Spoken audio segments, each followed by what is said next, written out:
Hi, friends. In this video, we're going to talk about the latest immigration news. Today is Friday, January 13th. And in this one, I'm going to talk about the U.S.-Mexico border migrant crisis, also the latest with immigration news on Capitol Hill, and then also Supreme Court news. So watch this all the way until the end. I'm Latoya McBean Pompey, an immigration lawyer in New York, working with clients nationwide and globally. Reach out to us at McBean Law at 516-866-3900 or at McBeanLaw.com, where you can request a meet-in with us. Friends, before you go today, also do me the favor and subscribe to this channel before you leave. In this video, I'm going to pull up our latest newsletter, our free newsletter that we send out each week, covering Q&As, good news stories, and immigration news.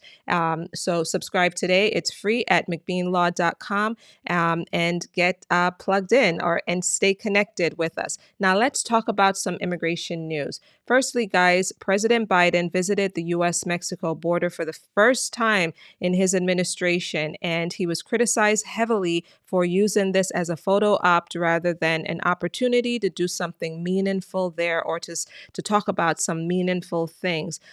Specifically, he did not inspect the Border Patrol station where migrants crossing illegally are arrested and held before their release.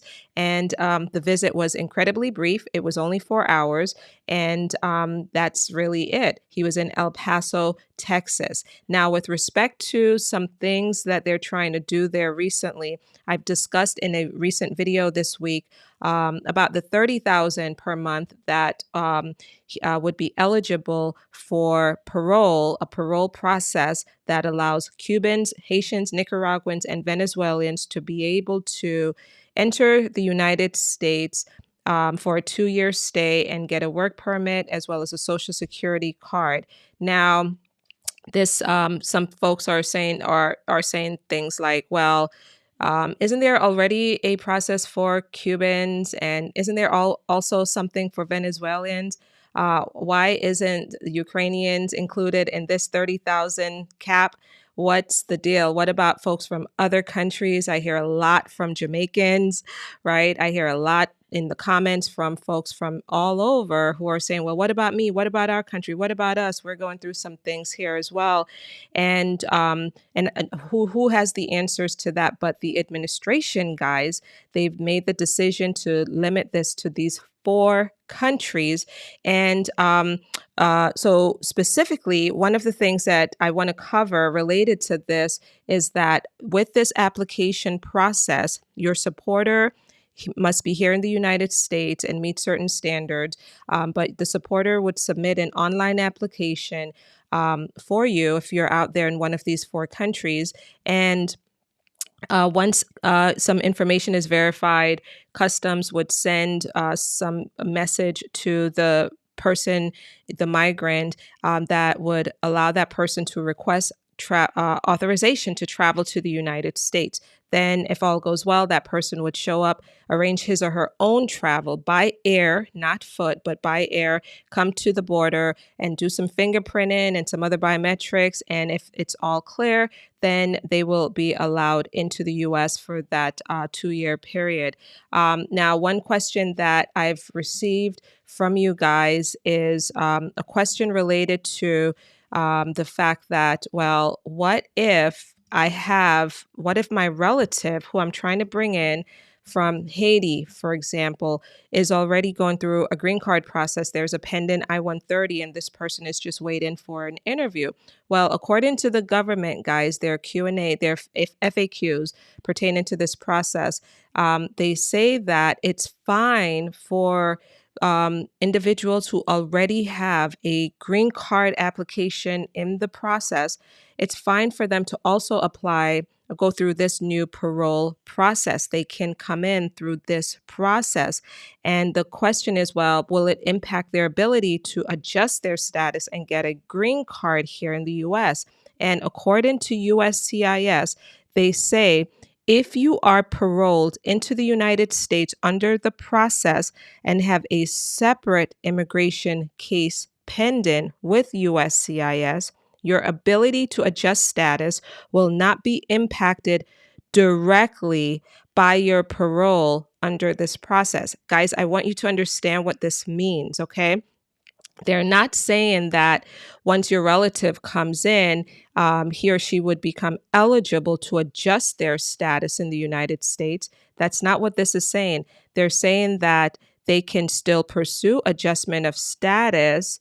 And the fact that they were paroled through this process, it doesn't hinder them from applying for adjustment of status. It won't impact them directly. But what would impact them directly from adjusting their status is if for some reason, if after this 2-year period is up and the government doesn't extend this parole and the person's priority date comes up later and they've already, or have gone off into unlawful presence, that unlawful presence will directly impact their ability to adjust their status. So, so just keep that part in mind. But if they are coming in and they are your immediate relative of a U.S. citizen, then in that context, they can adjust their status right away. They will be they will be eligible to adjust their status. Okay, so consult with an immigration lawyer about the adjustment of status part. Contact us for that help as well. We'd be happy to walk you through that issue. Okay, so let's just go back over to our newsletter. So what else is happening? Well, Haitians in Haiti are rushing to get their passports because in order to be eligible for this parole process, they must prove nationality. And so there's a flood of folks who are trying to get their passport.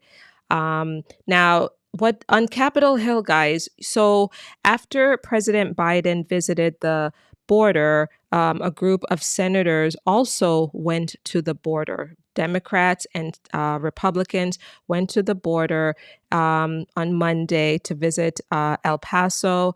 They're trying to craft, as you guys know, some legislative bipartisan framework to address the migrant problem, as well as some other things around issues around DACA and Dreamers. And so Senator Tillis, in one article that I read, said something about, well, from his point of view, they're making great progress.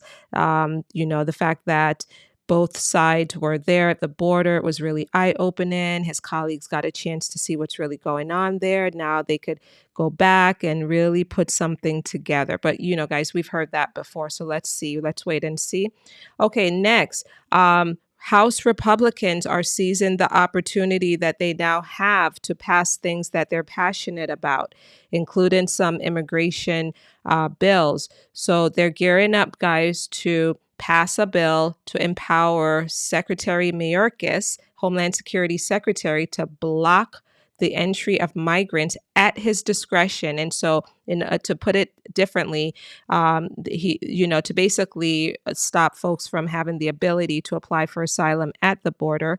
That's what this would do. And also a bill to require a background check, the gun background check system to notify ICE when an undocumented person is seeking to buy a gun.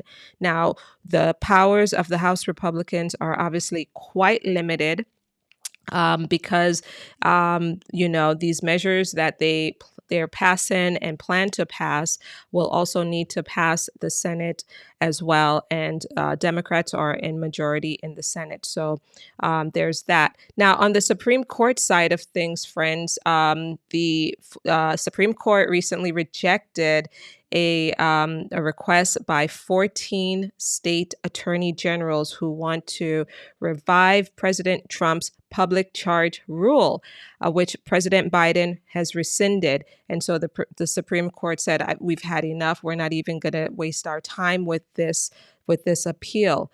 Friends, on the economic side of things, the chairman of the Federal Reserve has Jerome Powell has said that, immigration, we need more people. We need more people in the United States because 500,000 people died of COVID who were working, and we don't have enough migrants coming in. And so there needs to be some sort of change to allow more workers to come into the United States because there is a significant labor shortage. Whether or not his words are going to have any impact, I don't think no one cares.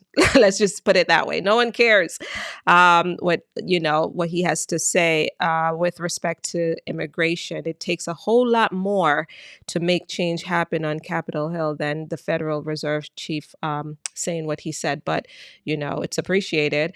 Okay, lastly, guys, the USCIS has announced that they're in the final phase of expanding premium processing for certain types of visas, including under the EB1 and EB2 classifications, and there are some others. But the good news is that they're expanding it to allow these cases to be processed much faster. Okay, guys, there's your latest immigration news for this week. Again, reach out to us at McBean Law and follow me on social media on Instagram, Facebook, and TikTok, where you get more immigration tips and insights from me throughout the week.